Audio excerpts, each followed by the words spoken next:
May gumagalaw sa dilim. Iyon ang unang pumasok sa isip ni Eliza. Ang tunog na humila sa kanya mula sa isang mababaw at alanganing pagkakatulog sa sofa. Isang kaluskos, mahina, pero matalas sa nakakabinging katahimikan ng lumang bahay. Isang dagalang siguro.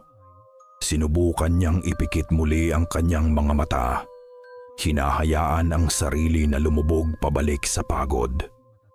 3 araw na niyang binabantayan si Luna, ang 8 taong gulang niyang anak.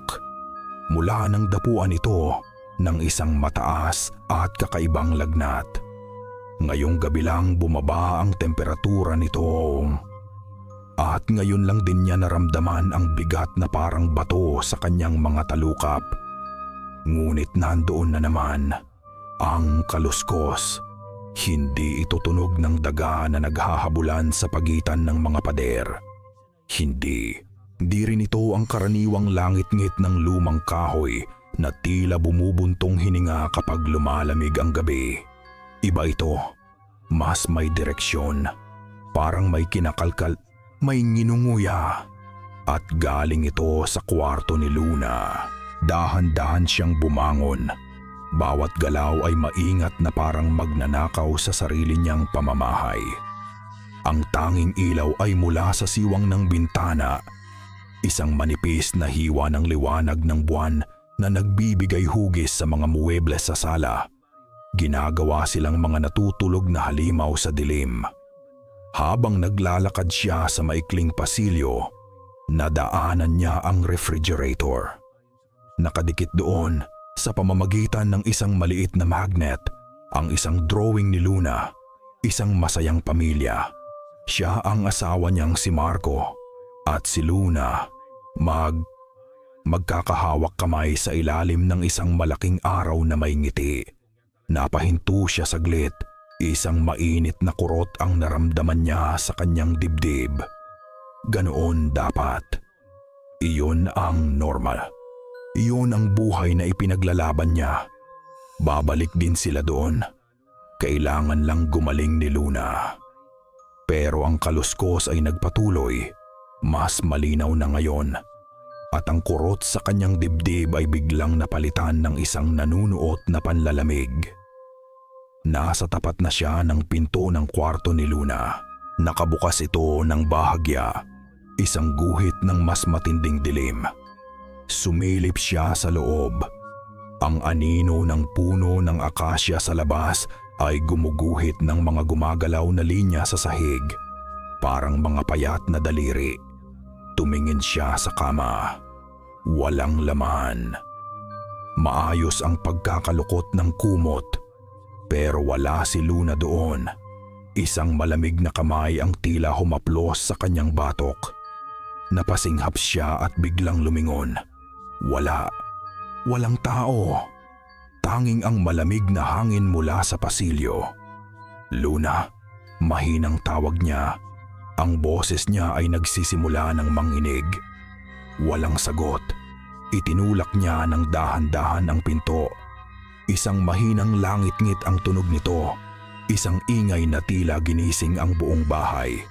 At sapat na iyon para biglang tumigil ang anumang gumagalaw sa loob. Isang absolutong mabigat na katahimikan ang pumalit. Mas malawak na ngayon ang abot ng liwanag ng buwan sa loob ng kwarto. At doon, sa isang sulok sa malamig na sahig, may isang bulto.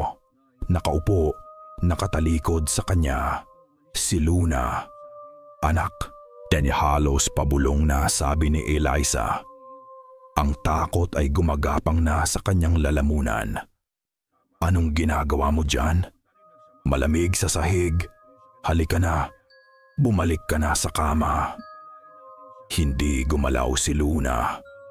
Pero ang kaluskos, narinig na naman niya ito. At ngayon, sa lapit niya, alam na niya kung ano iyon. Hindi ito kalkal. Ito ay tunog ng pagnguya. Dahan-dahan, hakbang-hakbang na parang lumalakad sa bubog. Lumapit si Eliza. Luna, Ulit niya, mas malakas ng kaunti. Pilit pinatatatag ang boses. Dahan-dahang lumingon ang kanyang anak sa maputlang liwanag ng buwan na tumatama sa mukha ni Luna. Nakita ni Eliza ang mga mata nito. Walang emosyon. Blanko. Parang madilim na salamin na walang sinasalamin. At mula sa gilid ng bibig nito, may nakalawlawit. Isang bagay na mahaba at maitim at gumagalaw pa ng bahagya. Isang buntot. Buntot ng butiki. Napaatras si Eliza. Isang hakbang na bigla. Ang kamay ay mabilis na napapunta sa sarili niyang bibig para pigilan ang isang sigaw na gustong kumawala. Ang isip niya ay sumisigaw, paulit-ulit. Hindi totoo to. Panaginip lang to. Pagod lang ako.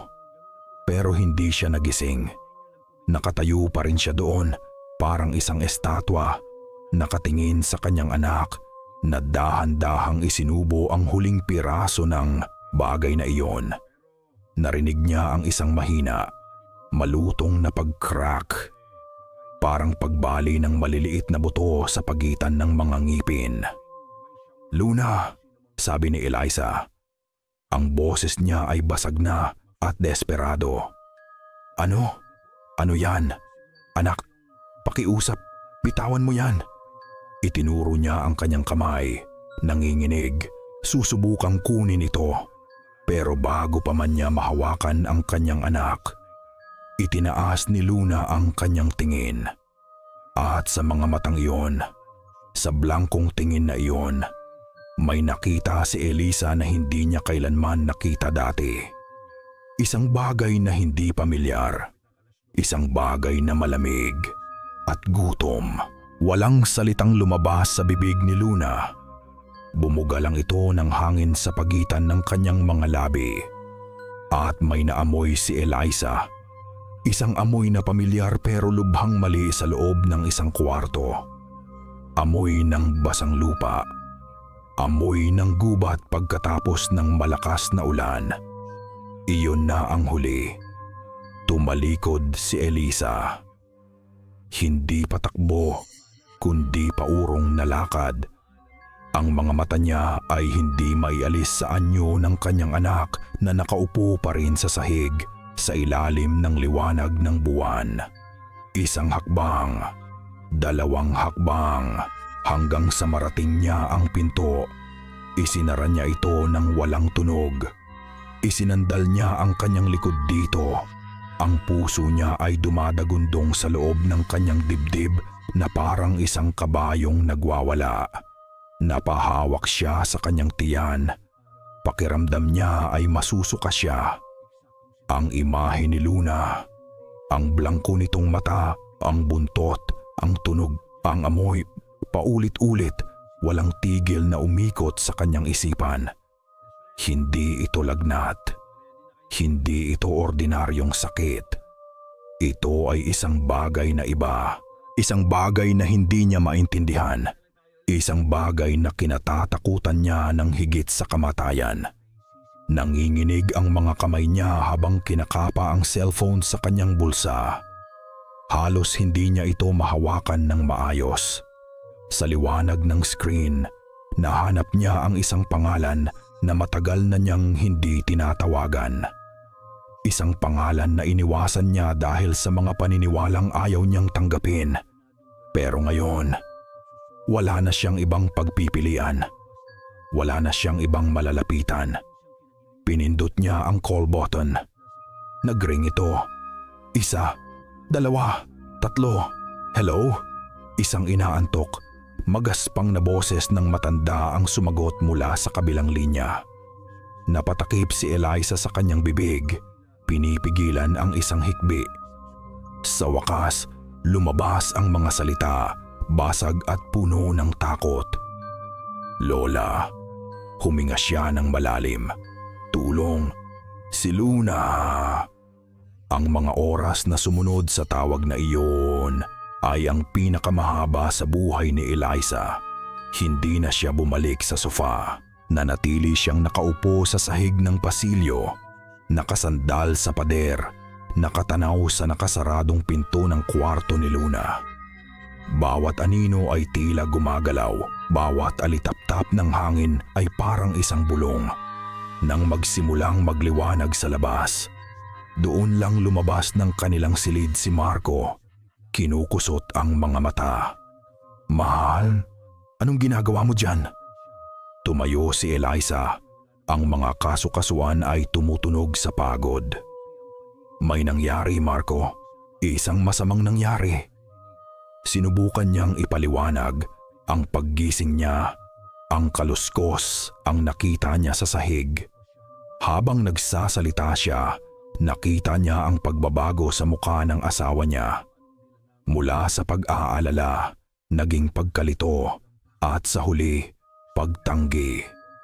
"Eliza, pagod ka lang," sabi ni Marco hinahawakan ang kanyang mga braso. "Nanaginip ka lang siguro ng masama. Lagnat lang yan. Dadalhin natin siya sa doktor mamaya." "Hindi, Marco. Nakita ko." Giit ni Eliza. Ang boses niya ay nagiging desperado. "Hindi mo nakita ang mga mata niya." Bago pa man sila magtalo, isang tricycle ang huminto sa tapat ng kanilang bahay. Bumukas ang gate at pumasok ang isang maliit, payat na matandang babae na nakasuot ng itim na bestida. Bawat hakbang niya ay mabagal ngunit tiyak. Bawat linya sa kanyang mukha ay kwento ng mga taon at ng mga bagay na hindi nakikita ng karamihan. Si Lola Elena. Hindi ito ngumiti.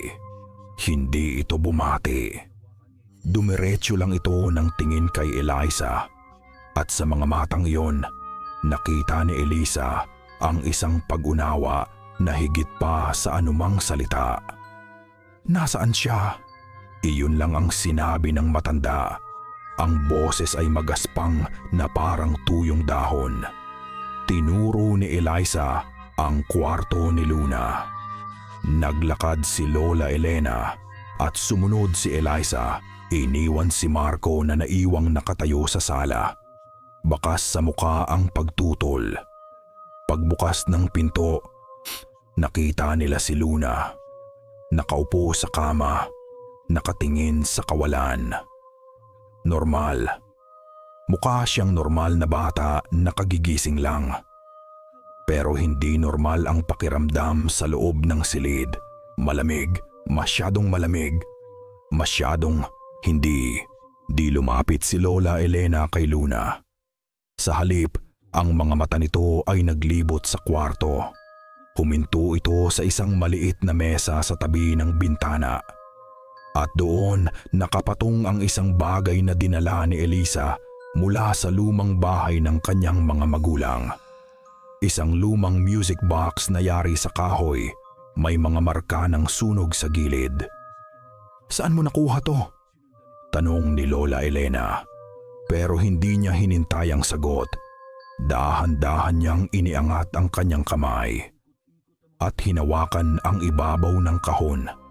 Sa sandaling dumikit ang kanyang mga daliri sa kahoy. Isang biglaang paglamig ang kumalat sa buong silid. Isang lamig na nanunuot sa buto. Naramdaman ito ni Eliza. Nakita niyang napayakap si Marco sa sarili mula sa pintuan. Ibinaba ni Lola Elena ang kanyang kamay. Humarap siya kay Eliza. "Hindi ito sakit, Eliza." Ano pong ibig niyong sabihin?" "Ang dinadala ng anak mo," sabi ng matanda. Ang mga mata ay nakatitig ng diretso sa kanya. "Ay utang." "Utang?" Singit ni Marco. Ang boses ay puno ng inis. "Ano ba yan, Lola?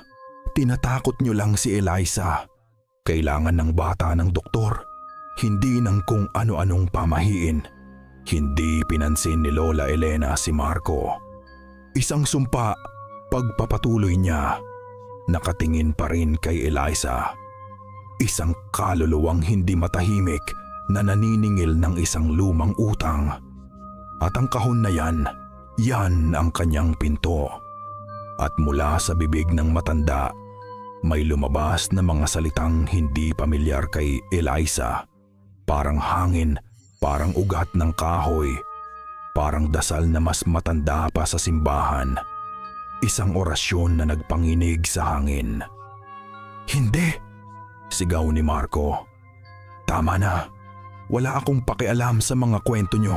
Aalis na kayo." "Marco, pakiusap," sabi ni Eliza, umiiyak na. "May isang paraan para bawiin ang kaluluwa niya," sabi ni Lola Elena. Ang boses ay naging matatag na parang bakal.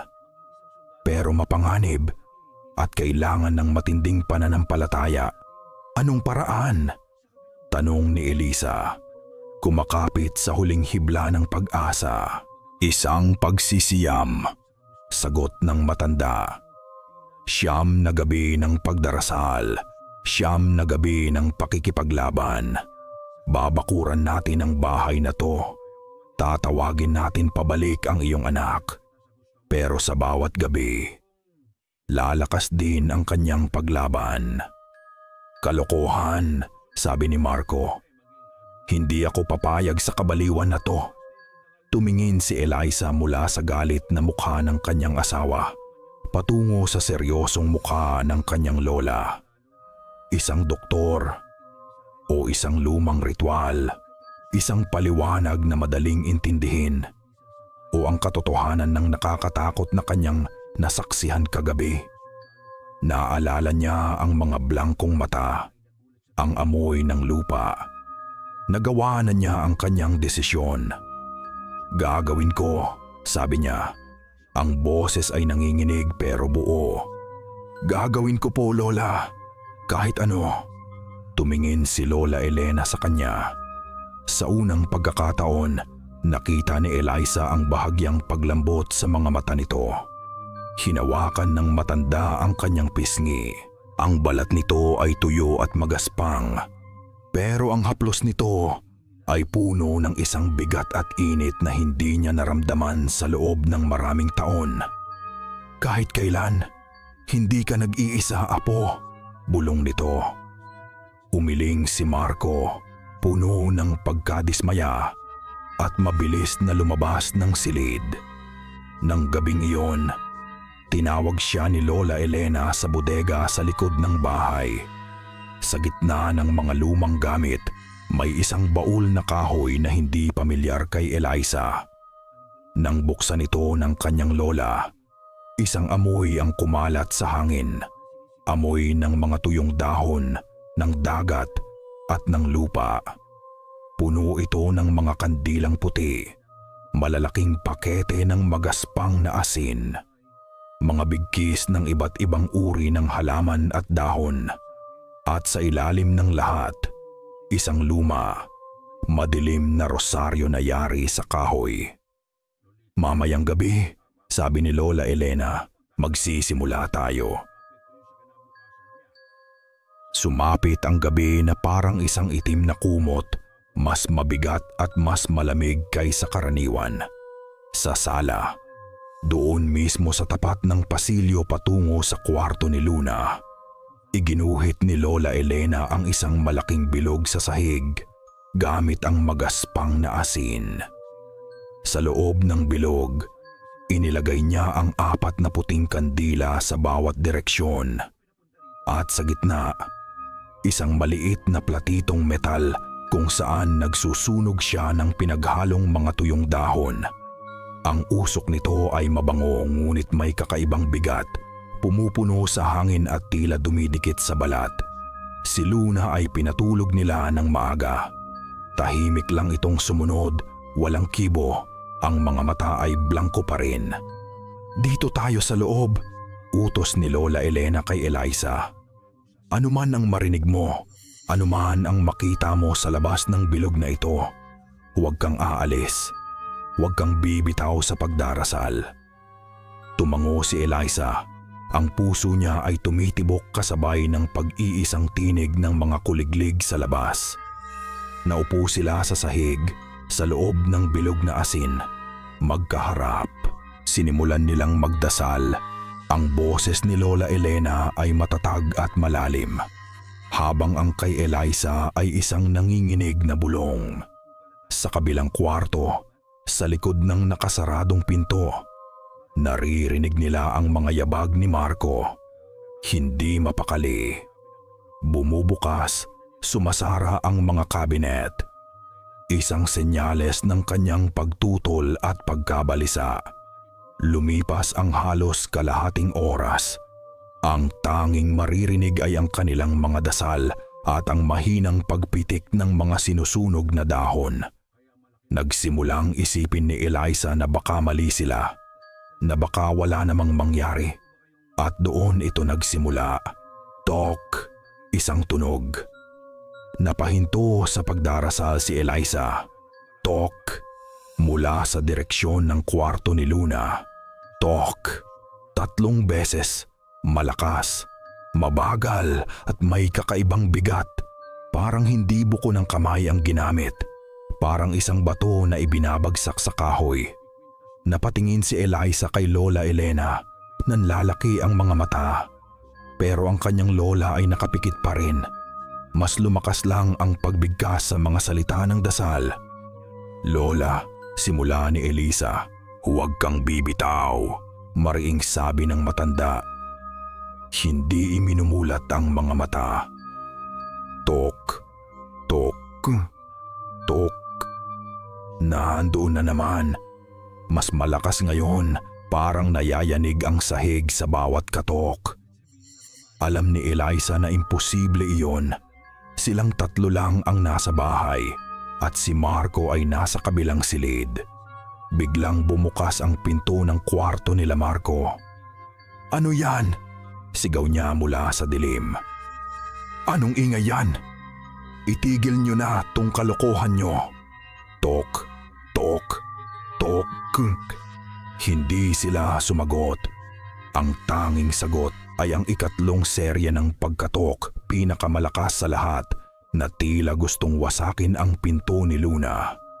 Hindi na napigilan ni Eliza. Ang takot ay parang yelong tubig na umakyat mula sa kanyang mga paa hanggang sa kanyang dibdib. Sa gitna ng sindak, iniabot niya ang kanyang kamay at mahigpit na hinawakan ang kamay ng kanyang lola. Ang balat nito ay magaspang at mainit. Ang tanging totoong bagay, ang tanging mainit na bagay sa silid na biglang nanlamig. Pinisil ni Lola Elena ang kanyang kamay pabalik. Isang walang salitang mensahe. Magpakatatag ka.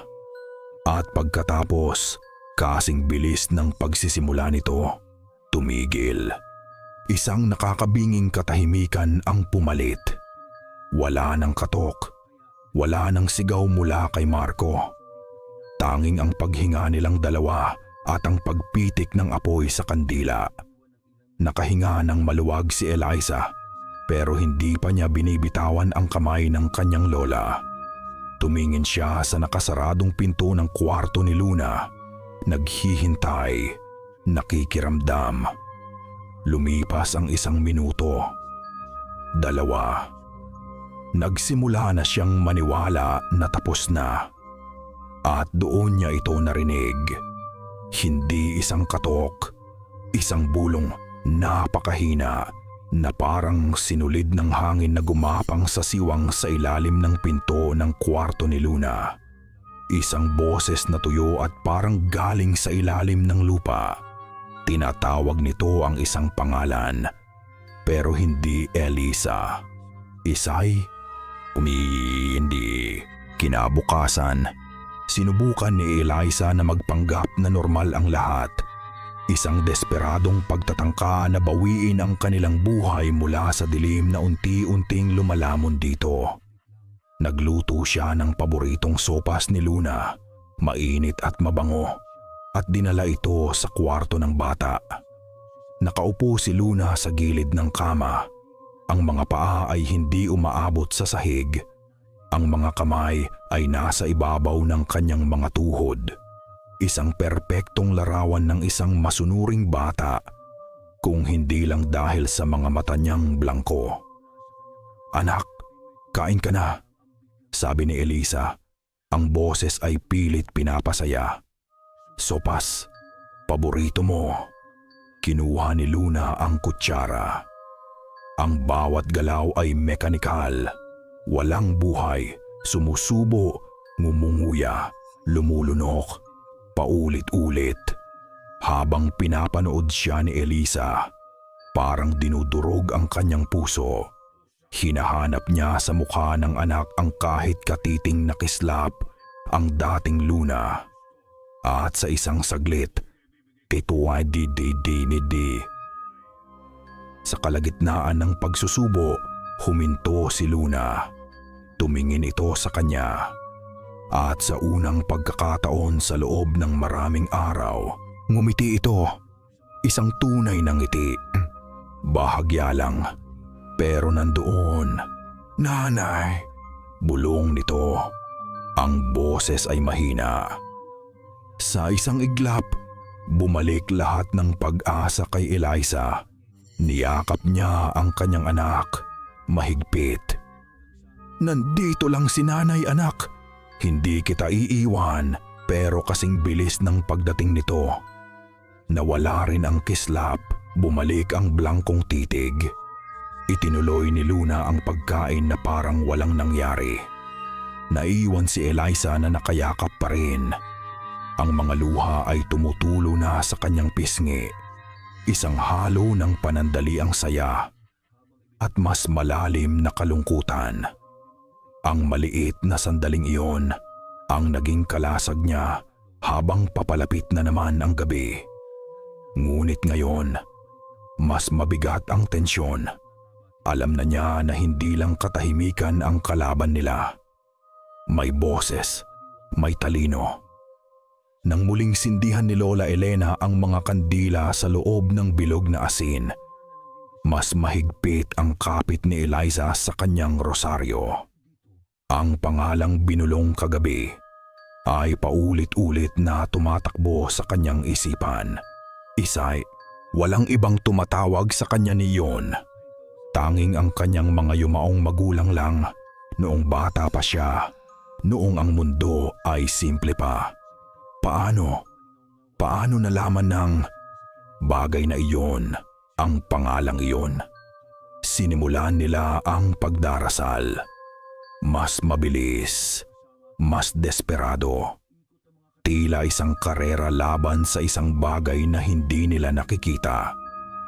At sa kalagitnaan ng isang abag Ginoong Maria nagsimula ito. Hindi katok, hindi bulong, isang tunog. Mahina sa simula na parang alaala lang ng isang musika, pero unti-unting lumalakas. Galing sa kwarto ni Luna. Ang music box tumutugtog. Napahinto si Eliza. Ang mga salita ng dasal ay naglaho sa kanyang lalamunan. Napadilat si Lola Elena. Ang mga mata ay matalim na nakatuon sa direksyon ng tunog. Ito ang himig na alam ni Eliza. Ang himig na kinakanta niya para kay Luna. Ngunit mali. Sintonado. Mabagal. Bawat nota ay hinihila, binabago, na parang isang sirang orasan na pilit pa ring gumagana. Isang pamilyar na himig na ginawang isang bangungot. "Huwag kang titigil." Mariing utos ni Lola Elena. At ipinagpatuloy niya ang pagdarasal. Mas malakas. Nilalabanan ang sintonadong tunog. Sinubukan ni Eliza na sumunod. Ipinikit niya ang kanyang mga mata. Pero ang musika ay pumapasok sa kanyang isipan. Nanggugulo, winawasak ang bawat banal na salita. At bigla, tumigil. Ang biglaang katahimikan ay mas nakakagulat kaysa sa ingay. Nakikiramdam sila. Naghihintay. Ano ang susunod? Ang sagot ay hindi galing sa labas. Galing ito sa loob mismo ng kwarto ni Luna. Isang boses. Hindi boses ng bata. Isang boses na magaspang, pagod at puno ng isang sinaunang galit. Isang boses na tila nagmula sa ilalim ng lupa, lumalabas sa bibig ng kanyang natutulog na anak. At nagsalita ito, malinaw sa gitna ng katahimikan. Binibigkas ang bawat salita na parang isang sumpa. Hindi mo siya maililigtas. Huminga ng malalim si Eliza. Ang dibdib ay naninikip. Isay. Pagkatapos noon, isang huling sintunadong nota mula sa music box ang tumunog sa dilim bago ito tuluyang natahimik. Pagod. Hindi na ito ordinaryong pagod. Isa na itong bigat na nanunuot sa bawat himaymay ng kanyang kalamnan, sa bawat sulok ng kanyang isipan. Halos hindi na kumakain si Eliza. Ang tanging nagpapanatili sa kanyang pagtayo ay ang itim na kape at ang desperadong pangangailangan na makita ang pagsikat ng araw. Bago magsimula ang ikatlong gabi, habang si Lola Elena Amudia ay naghahanda sa sala, pumasok si Eliza sa kanilang lumang silid-aklatan. Sa isang estante, kinuha niya ang isang naka-frame na litrato. Isang litrato niya kasama si Luna noong nakaraang taon sa isang beach sa Batangas. Pareho silang tumatawa. Ang buhok nila ay iwinawagayway ng hangin at ang sikat ng araw ay napakaliwanag sa kanilang mga balat. Niyakap niya ang mga malamig na salamin ng litrato. Sinubukan niyang alalahanin ang init ng araw na iyon. Ang alat ng hangin, ang tunog ng tawa ni Luna. Sinubukan niyang ipasok ang lahat ng iyon sa kanyang puso, isang kalasag laban sa lamig na naghihintay sa kanya pagbaba niya. Pagbalik niya sa sala, nandoon na si Marco, nakatayo sa may pintuan, hinarangan ng daan. Hindi, sabi nito. Ang boses ay mahina pero mariin. Hindi na natin to gagawin ni Eliza. Marcong, umalis ka dyan. Hindi mo ba nakikita? Lalo lang lumalala. Sabi ni Marco, ang mga mata ay namumula. Binibigyan natin siya ng lakas. Ginigising lang natin kung ano man yan. At anong gusto mong gawin ko? Sigaw ni Eliza pabalik. Ang pagod niya ay biglang napalitan ng galit. Umupo na lang at panoorin siyang mawala sa kin. Hindi, Marco, lalaban ako. May gustong sabihin si Marco. Nakita ni Eliza sa kanyang mga mata. Isang bagay na gustong kumawala. Isang pag-amin na nasa dulo na ng kanyang dila. Pero ipinikit lang nito ang kanyang mga mata at tumabi sa daan talunan. May ginawa akong mali noon. Bulong nito habang dumadaan si Eliza. Para sa pamilyang to. Hindi na lumingon si Eliza. Wala nang panahon para doon. Nagsimula ang ikatlong gabi ng pagsisiyam. Ang usok mula sa mga dahon ay mas makapal ngayon at may kakaibang amoy na humalo dito. Amoy ng sunog na buhok. Hindi ito pinansin ni Eliza. Ipinikit niya ang kanyang mga mata at nagdasal. Sinubukan niyang balikan ang litrato sa kanyang isipan. Ang init, ang liwanag. Ngunit ang dilim sa silid ay tila mas malalim. Sa liwanag ng apat na kandila, ang mga anino nila ni Lola Elena ay sumasayaw sa pader mahahaba. Gumagalaw, ngunit may mali. May napansin si Eliza. Minsan, ang anino ay gumagalaw kahit hindi sila gumagalaw. Idinilat niya ang kanyang mga mata. Tumingin siya sa pader sa likod ng kanyang lola. Dalawa sila sa loob ng bilog na asin ni Mas. Pero tatlo ang anino sa pader. Ang ikatlong anino ay nasa pagitan nila. Payat. Mahaba ang buhok na tila nakalugay sa hangin.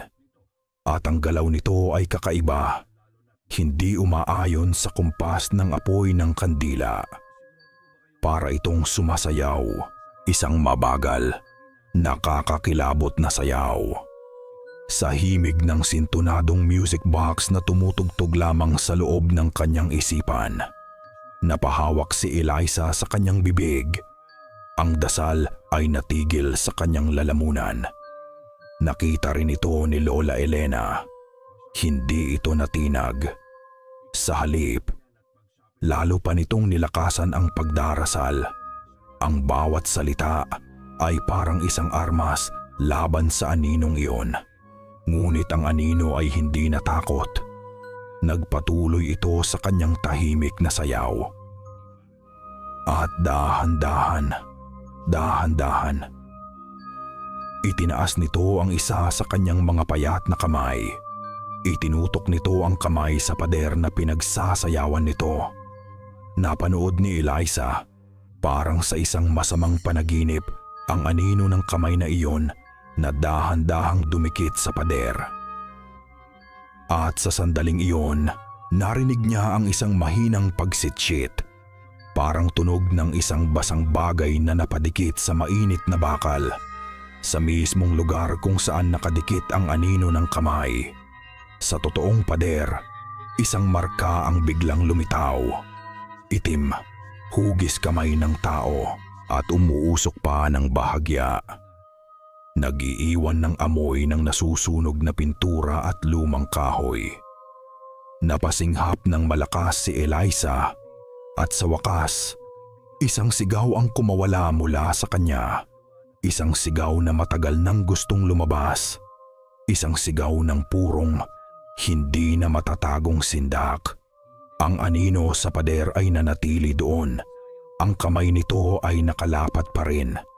Tila ipinagmamalaki ang kanyang ginawa.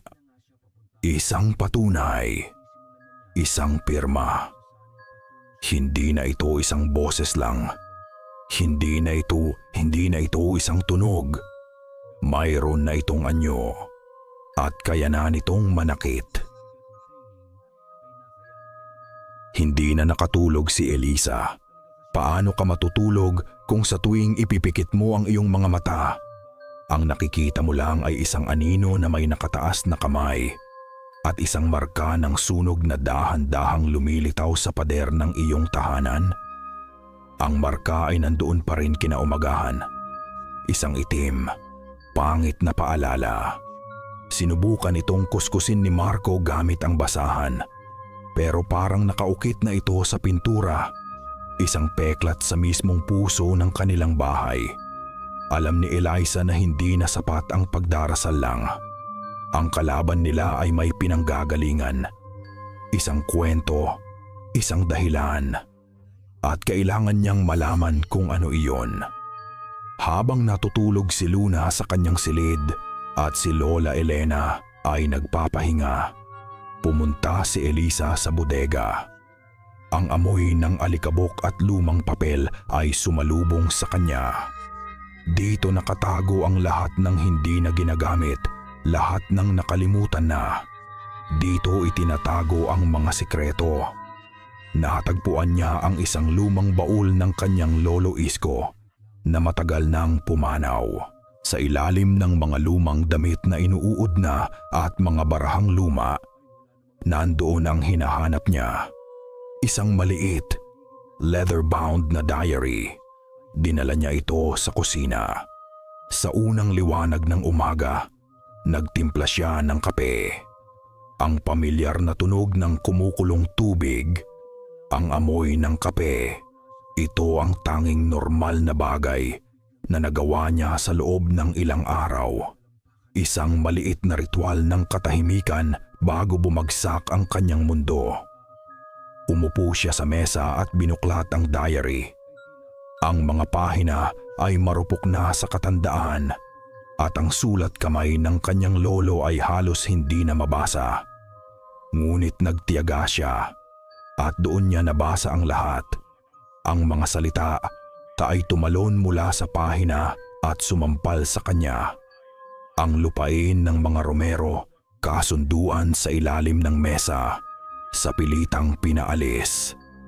Nalaman niya na ang lupang kinatitirikan ng kanilang bahay, ang lupang ipinamana sa kanila, ay hindi talaga sa kanila sa simula.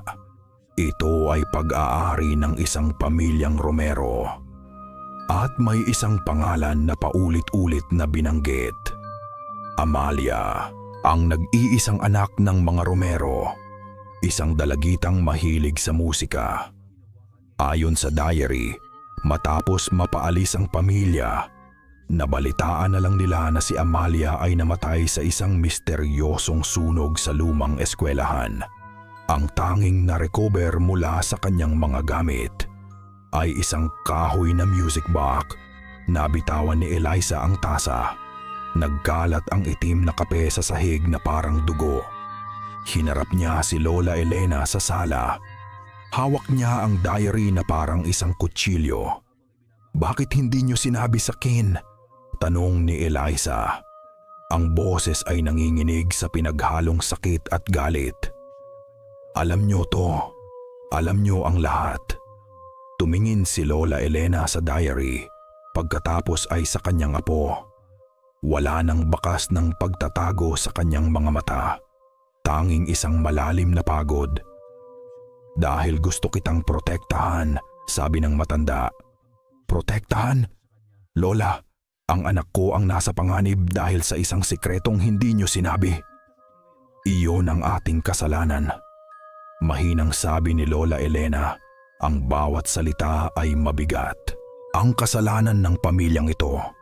Hindi natin sila tinulungan. Kinuha natin ang dapat ay sa kanila. At ngayon, naniningil siya ng utang na loob." Utang na loob, ang mga salitang iyon ay tumagos sa puso ni Eliza. Hindi ito simpleng galit. Hindi ito simpleng paghihiganti. Ito ay isang balanse na kailangang itama. Isang utang na kailangang bayaran.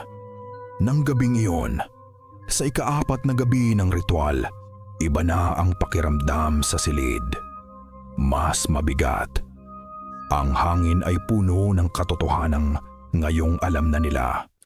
Hindi na sila lumalaban sa isang halimaw na walang pangalan. Lumalaban sila sa multo ni Amalia. Nagsimula silang magdasal.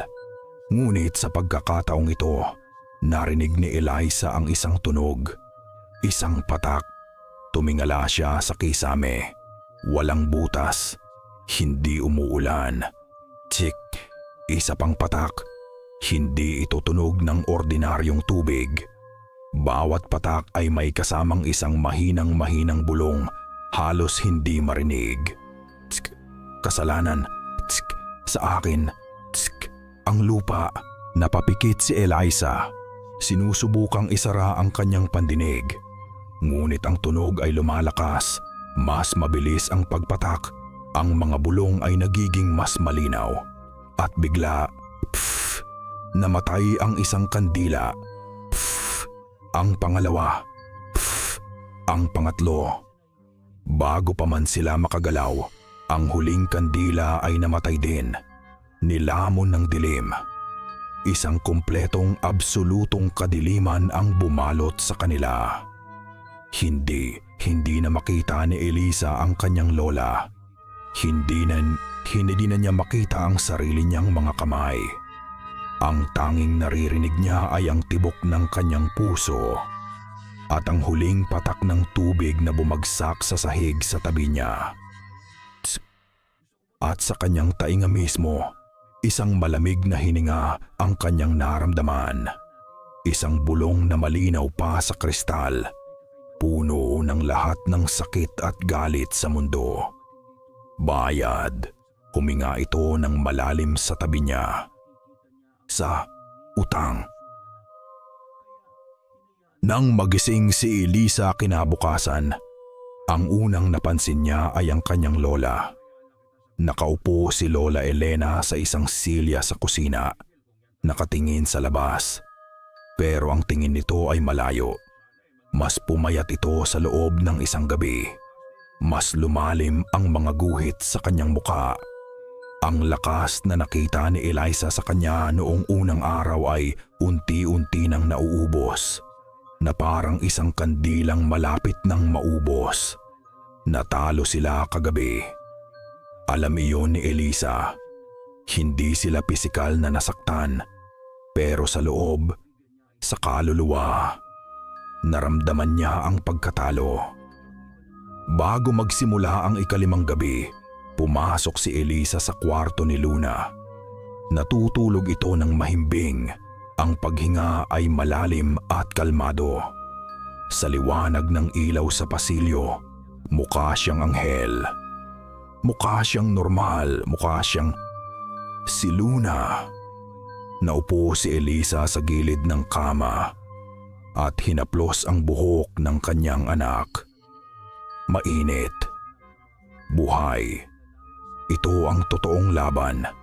Hindi ang anino. Hindi ang mga bulong, kundi ang batang ito na natutulog at nagtitiwala sa kanya. Kahit anong mangyari. Bulong ni Eliza sa natutulog na anak. Hindi kita iiwan. Hindi ako susuko. Pangako. Isang pangako na sinubok ng gabing iyon. Ang ikalimang gabi ay ang pinakamabigat sa lahat. Ang hangin sa loob ng bilog na asin ay siksik at mahirap hingahan. Si Lola Elena ay hirap nang bigkasin ang mga salita ng dasal. Ang boses nito ay pumuputok na. Si Eliza na ang nangunguna. Ang boses niya ay nanginginig pero pilit na nilalakasan. Sa pagkakataong ito, walang anino, walang patak ng tubig, walang katok. Ang atake ay direkta sa kanyang isipan. Habang nakapikit siya, mga imahe ang nagsimulang lumitaw sa likod ng kanyang mga mata. Malinaw na parang isang pelikula.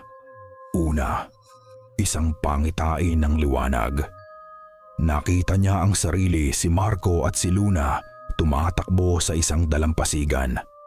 Masaya sila, tumatawa. Walang bakas ng dilim, si Luna ay malusog at puno ng buhay.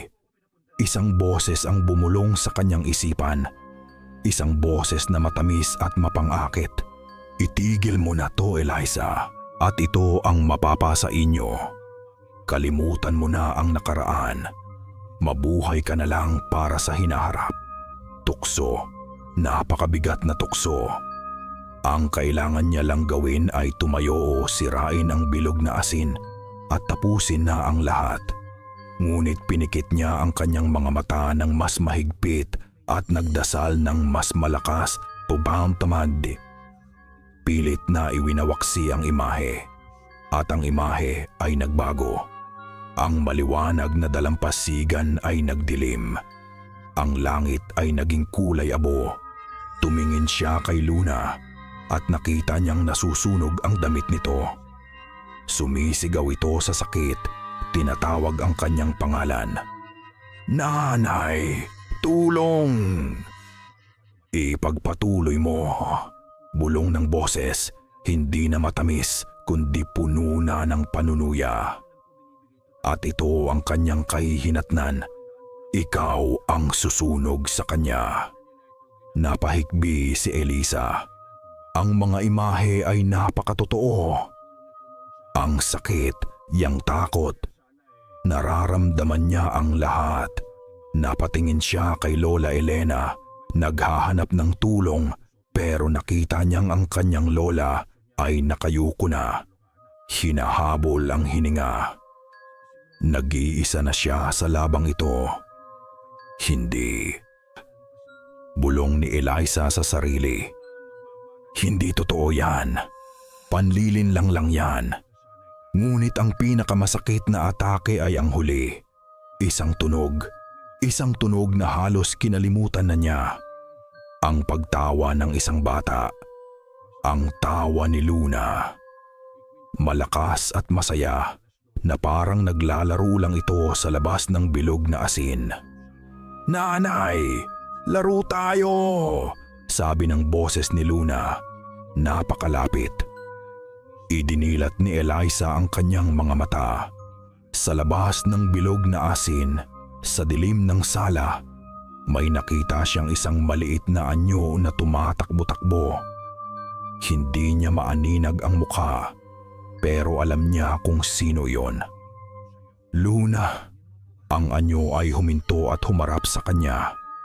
At ang masayang tawa, dahan-dahang nagbago. Naging isang mahabang, nakakakilabot na hagikgik. Isang tunog na hindi galing sa isang bata.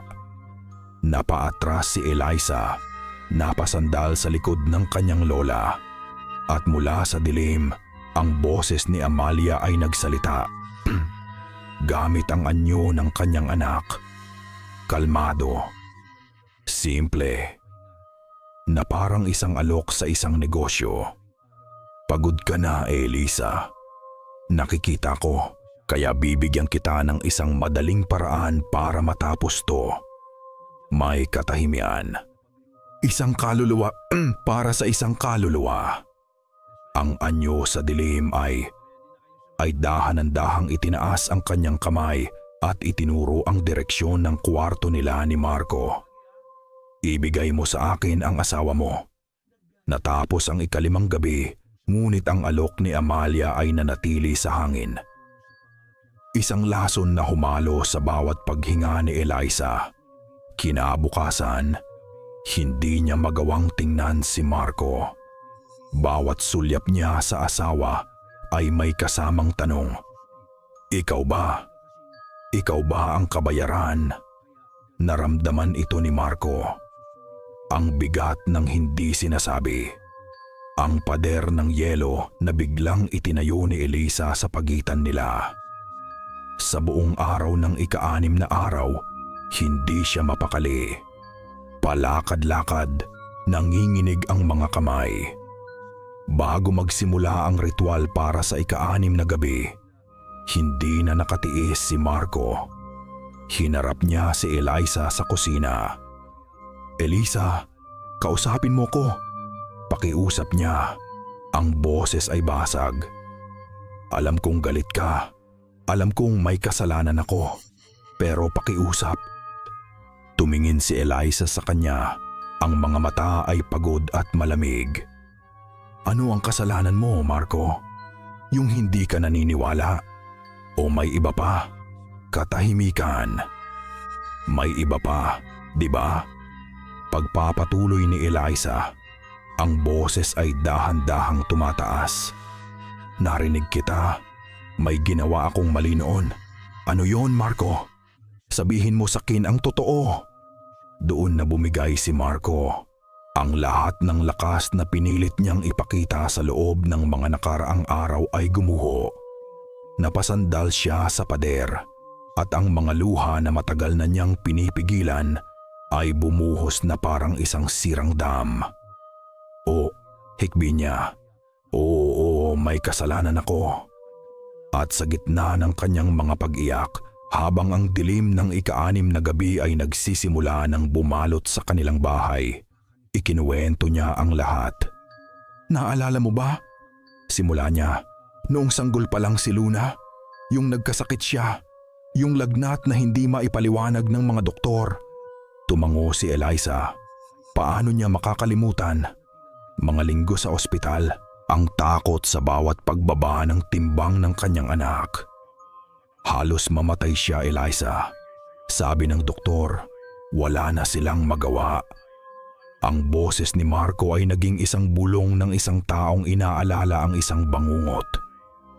Ayokong mawala siya. Ayokong mawala ang anak natin. Sa kanyang desperasyon, may nakausap siyang isang katrabaho. Isang matandang maintenance worker na nagsabi sa kanya tungkol sa isang manggagamot sa probinsya. Isang mangkukulam. Pumunta ako, pag-amin ni Marco. Patago, dala ko ang isang damit ni Luna at ang music box na galing sa bahay ng mga magulang mo. Ang mangkukulam, ayon kay Marco, ang unang nagsabi sa kanya tungkol sa sumpa. Isang natutulog na sumpa na nakakabit sa kanilang dugo dahil sa kasalanan ng kanilang mga ninuno. At ang sakit ni Luna. Iyon daw ang unang paniningil. May ginawa kaming ritual, sabi ni Marco, nanginginig sa alaala. Hindi para tanggalin ang sumpa. Ang sabi niya, masyadong malakas yun. Ang ginawa namin ay para ilipat ito. Ilipat? Isang kasunduan. Ginamit namin ang music box para gumawa ng isang pangako. Ipagpapaliban ang paniningil. Ililigtas si Luna, kapalit ng isang bagay sa hinaharap. Akala ko naiintindihan ko. Akala ko ang kapalit ay pera o swerte. Hindi ko alam, Eliza. Hindi ko alam na ang ginawa ko pala, napahinto siya. Hinahabol ang hininga. Ay binuksan ko ang pinto. Ang kanyang desperadong pagtatangka na iligtas ang anak nila ay ang mismong nag-imbita sa kaluluwa ni Amalia. Ang ritual ay hindi nagpaliban ng sumpa. Ginising nito ang natutulog na kaluluwa at binigyan ito ng direktang daan patungo sa pinakamahinang miyembro ng kanilang pamilya, si Luna. Nakinig si Eliza. Ang galit ay unti-unting napapalitan ng isang nakakakilabot na pag-unawa. Ang lalaking mahal niya, ang ama ng kanyang anak, ang kanyang kasama sa buhay, siya ang dahilan. Ang kanyang pagmamahal na naging kahinaan, ang kanyang takot na naging kasangkapan ng dilim. Hindi na sila nagdasal ng ika-6 na gabi. Paano pa sila magdarasal? Ang buong pundasyon ng kanilang paglaban ay gumuho na. Pagsapit ng ika-7 gabi, isang bagong uri ng takot ang namayani. Alam na nila ngayon ang buong katotohanan. Napilitan silang bumalik sa loob ng bilog na asin, pero iba na ang lahat. Umupo si Marco sa labas ng bilog. Sa isang sulok ng sala, ang mukha ay nakasuubsob sa kanyang mga palad. Isang larawan ng isang taong hinatulan. Nagsimula ang pagdarasal, ngunit ang bahay ay tahimik. Masyadong tahimik. At bigla, narinig ni Eliza ang isang mahinang tunog. Isang tunog ng pagkalmot. Hindi sa pinto, hindi sa pader. Napatingin siya kay Marco. Napaangat ang ulo nito. Ang mukha ay puno ng pagtataka at sakit. Tumingin ito sa sarili nitong braso at nakita ni Eliza. Sa balat ni Marco, 3 mahahabang guhit ang dahan-dahang lumilitaw, malalim at mapula, na parang kinamot ito ng isang hindi nakikitang hayop. Napasigaw si Marco sa sakit. Hinawakan niya ang kanyang braso. Ang lahat ng atake, ang lahat ng galit, hindi na nakatutok kay Eliza. Nakatutok na ito kay Marco. Isang bulong ang gumapang sa sahig, hindi na tumatawag kay Isay.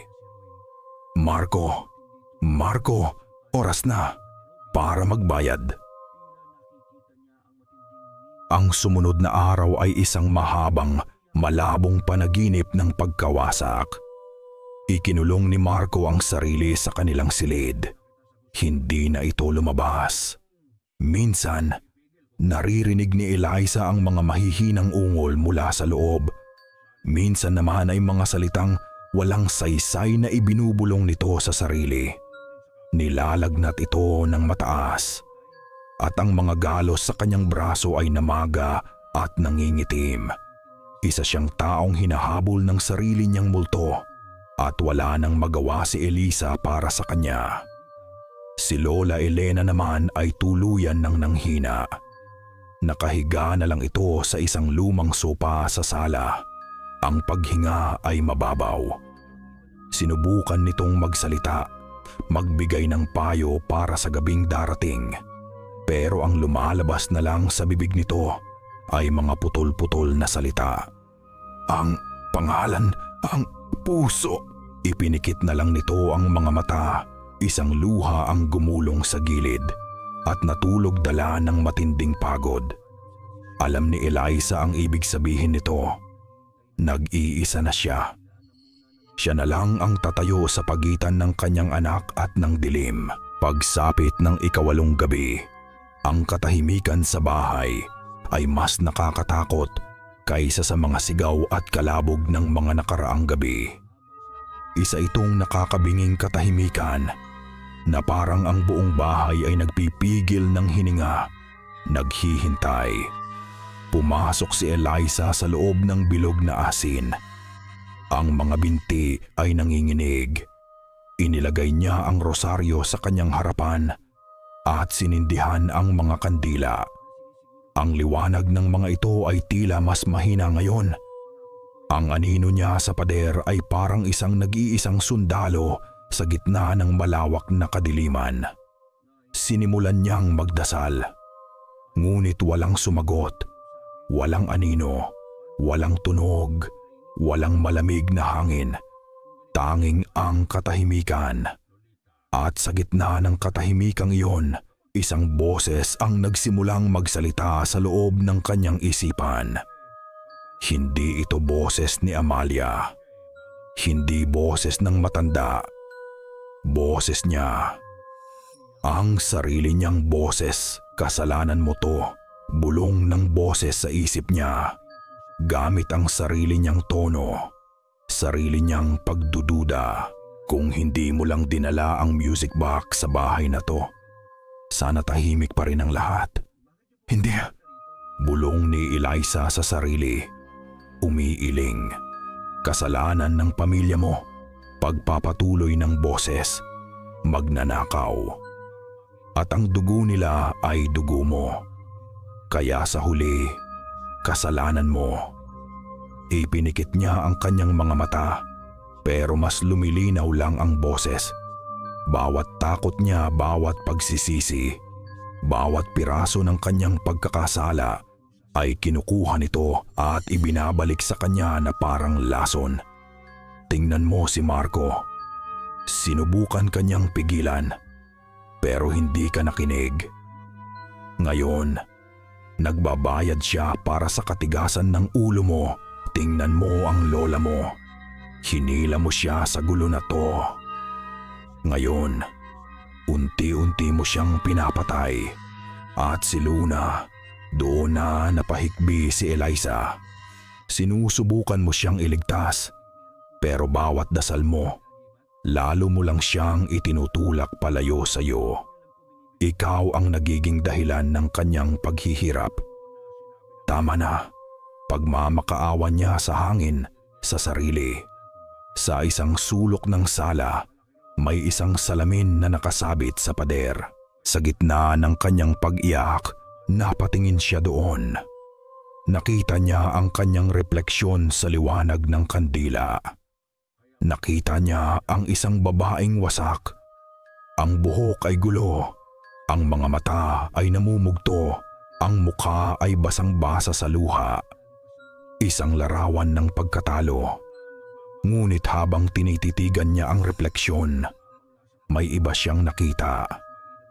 Sa likod ng mga luha, sa likod ng pagod, may isang kislap sa kanyang mga mata.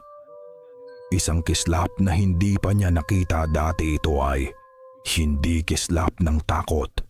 Ito ay kislap ng galit. Tumayo siya. Pinunasan niya ang kanyang mga luha gamit ang likod ng kanyang kamay. Tumingin siyang muli sa salamin. At sa pagkakataong ito, hindi na isang biktima ang nakita niya. Nakita niya ang mukha ng isang ina.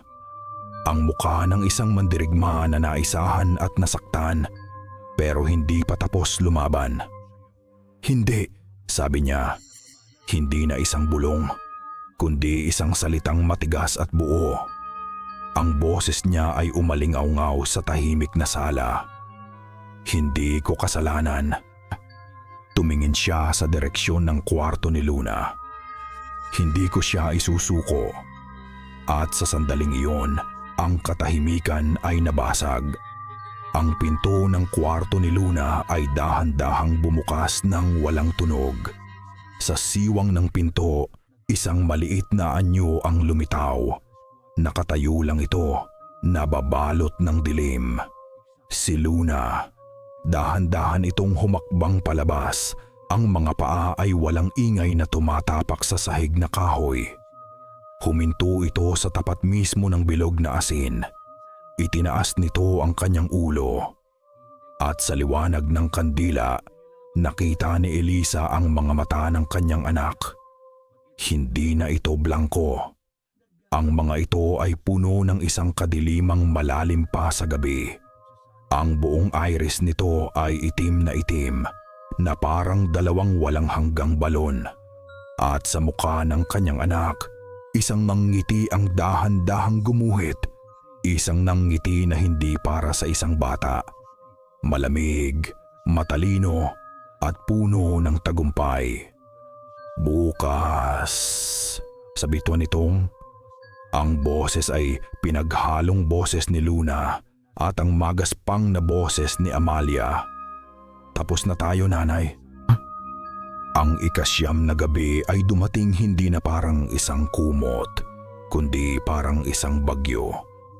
Ang buong bahay ay umuugong na parang isang malaking hayop na naghihingalo.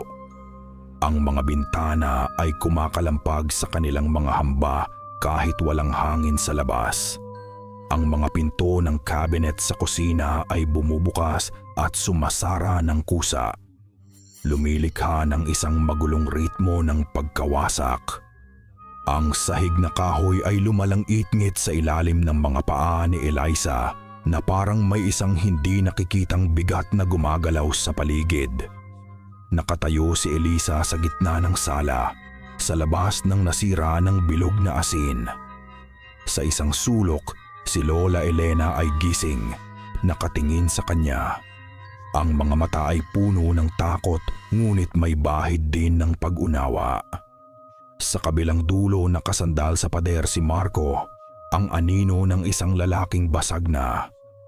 Walang magawa kundi magmasid ngunit hindi sila tinitingnan ni Eliza. Ang kanyang mga mata ay nakatuon lang sa isang direksyon, sa madilim na pasilyo patungo sa kwarto ni Luna. Hawak niya sa kanyang dalawang kamay ang music box. Malamig ito, ngunit ang init ng kanyang determinasyon ay dumadaloy dito. Tapos na ang pagtatago. Tapos na ang pagdarasal para sa proteksyon. Kung ito na ang huling gabi, haharapin niya ito. Sinimulan niyang maglakad. Bawat hakbang niya sa pasilyo ay isang pakikipaglaban. Isang libro ang biglang nahulog mula sa estante. Muntik nang tumama sa kanyang ulo. Ang pinto ng banyo ay bumukas ng malakas at isinara, na parang isang putok ng baril. Ang ilaw sa itaas ay kumukurap-kurap, nagbabanta na mamatay anumang oras. Pero hindi siya huminto. Nagpatuloy siya. Ang mga mata ay nakatuon sa pinto sa dulo ng pasilyo. Pagdating niya sa harap ng kwarto ni Luna, huminto siya. Huminga ng malalim at itinulak ang pinto. Ang nasa loob ay isang ipo-ipo ng kaguluhan. Ang mga damit ni Luna ay nagliliparan sa hangin. Ang kanyang mga laruan ay bumabagsak sa sahig. Ang maliit na kama ay nayayanig at sa gitna ng lahat ng ito, nakalutang ng ilang pulgada sa ibabaw ng sahig. Ang kanyang mga mata ay nakapikit at ang buhok ay nakataas na parang nasa ilalim ng tubig. Si Luna. Tama na to! Sigaw ni Eliza. Ang boses niya ay halos hindi marinig sa gitna ng ingay. Dahan-dahang iminulat ng batang nakalutang ang kanyang mga mata. Mga mata itong itim na itim. Hindi mo kami kayang patigilin, sabi nito. Dalawang boses na nagsasanib at lumalabas sa iisang bibig. Ang boses ni Luna at ang magaspang na boses ni Amalia. Ang bahay na ito ay sa amin. Ang batang ito ay sa amin. Hindi na nagdasal si Eliza para paalisin ang demonyo.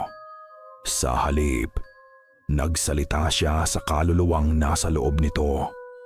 "Amalia," sabi niya, ang boses ay nanginginig ngunit malinaw. "Nakikinig ako." Ang anyo ni Luna ay tumawa. Isang tunog na nakakakilabot, ang tawa ng isang bata na may pait ng isang matanda. "Huli na ang lahat para makinig." "Hindi," sabi ni Eliza. Pumatak ang isang luha sa kanyang pisngi. "Hindi ko alam ang sakit na pinagdaanan mo. Hindi ko alam ang galit mo. Pero nakikita ko ngayon. Nararamdaman ko."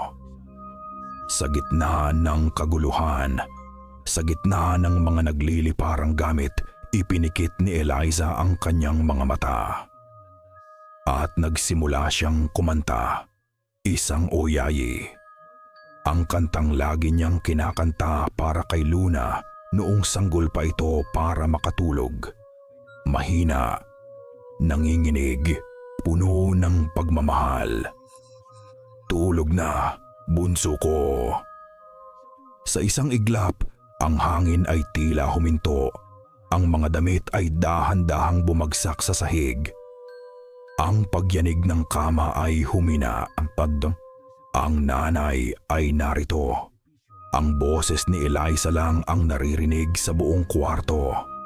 Isang dalisay na tunog ng pagmamahal ng isang ina sa gitna ng isang sobrenatural na bagyo. Biglang sumigaw ang anyo ni Luna. Isang sigaw ng matinding sakit at galit, at ang lahat ng kaguluhan ay bumalik ng mas malakas pa. Ngunit hindi tumigil si Eliza sa pagkanta. At bigla, katahimikan. Absolutong katahimikan. Idinilat ni Eliza ang kanyang mga mata. Si Luna ay nakatayo na sa sahig, hindi na nakalutang. Ang mga gamit ay nasa kanilang lugar. Ang hangin ay hindi gumagalaw. Tumingin si Luna sa kanya. Ang itim sa kanyang mga mata ay bahagyang nawala. At sa isang saglit, nakita ni Eliza ang sarili niyang anak na nakatingin pabalik. At nagsalita ito. Hindi na dalawang boses. Isang boses lang. Boses ng isang dalagita, malinaw at puno ng isang kalungkutang kasing lalim ng karagatan. "Bakit?" huminga ito. "Ngayon lang?" Ang tanong ay humiwa sa hangin, mas matalas pa sa kahit anong kutsilyo. Hindi ito isang tanong ng galit, kundi ng isang malalim, matagal nang hinanakit. "Bakit ngayon lang?" Tumingin si Eliza sa mga mata ng kanyang anak o sa mga mata ng kaluluwang naninirahan dito, at ang lahat ng kanyang depensa ay gumuho. Wala ng galit, wala ng takot, tanging isang nakakabinging pagsisisi. Dahil nagsimula si Eliza, ang boses niya ay basag. "Dahil natakot ako." Ito ang katotohanan. Natakot siyang harapin ang kasalanan ng kanyang pamilya. Natakot siyang kalikutin ang mga lihim ng nakaraan. At sa kanyang takot, hinayaan niyang manatili si Amalia sa dilim, nag-iisa. Sa sandaling iyon, sa wakas, naintindihan niya. Ang bayad na hinihingi ni Amalia ay hindi dugo. Hindi ito isa pang buhay. Ang bayad ay pag-ako, pag-amin sa kasalanan. Lumuhod si Eliza sa sahig. Ang mga mata niya ay kapantay na ng kay Luna. Hindi na siya nakatingin sa isang halimaw. Nakatingin siya sa isang biktima. "Sa ngalan ng lolo ko, Isko," sabi niya. Ang bawat salita ay mabigat sa katotohanan. "Sa ngalan ng pamilya ko, sa ngalan ng lahat ng nakakaalam pero nanahimik, Amalia, patawarin mo kami." Ang mga luha ay malayang dumaloy sa kanyang mga pisngi. Patawarin mo kami sa aming kasakiman. Patawarin mo kami sa aming pananahimik. Patawarin mo kami dahil hinayaan ka naming mag-isa. Itinaas ni Eliza ang music box. Ang kahoy nito ay tila nanginginig sa kanyang mga kamay. Hindi ko na may ibabalik ang buhay na kinuha sa iyo. Pagpapatuloy niya, ang boses ay isang bulong na puno ng pangako. Pero may isang bagay akong maibibigay. Tumingin siya ng diretso sa mga mata ni Luna a Amalia. Hindi ka na mag-iisa sa dilim. Sasamahan kita. At binuksan niya ito. Sa huling pagkakataon, binuksan ni Eliza ang takip ng music box. Ngunit walang himig na lumabas. Sa halip, sa loob ng katahimikan, nagsalita siya. Hindi isang dasal, hindi isang orasyon, isang pangalan lang, binigkas ng may paggalang, pag-unawa at pagtanggap. Amalia. Sa sandaling binigkas niya ang pangalan, isang nakakabinging tunog ng pagkabiyak ng kahoy ang narinig. Isang siwang ng napakaliwanag na ilaw ang lumabas mula sa music box at sa isang iglap, ang buong silid ay naligo sa isang nakakasilaw na puting liwanag. Kasabay ng liwanag, isang sigaw ang pumuno sa hangin. Isang sigaw na hindi lang puro sakit, hindi lang puro galit. Ito ay isang sigaw ng paglaya. Isang sigaw ng isang kaluluwang sa wakas ay pinakawalan mula sa kanyang bilangguan. Bago siya tuluyang nasilaw sa gitna ng liwanag, nakita ni Eliza ang isang imahe. Hindi ang anino na may mahabang buhok, hindi ang babaeng nasusunog, kundi isang batang babae na nakaputing bestida. Ang buhok ay nakatirintas. Nakangiti ito sa kanya, isang ngiting payapa at puno ng pasasalamat. Pagkatapos ay bumalik ang dilim. Naramdaman ni Eliza ang isang malakas na puwersa na tumulak sa kanya paatras. Isang pakiramdam na parang may kinuha mula sa kaibuturan ng kanyang pagkatao, na parang hinugot ang isang bahagi ng kanyang kaluluwa. Isang pakiramdam ng pagiging hungkag. Bumagsak siya sa sahig. Ang music box ay nahulog mula sa kanyang mga kamay at nagkawatak-watak.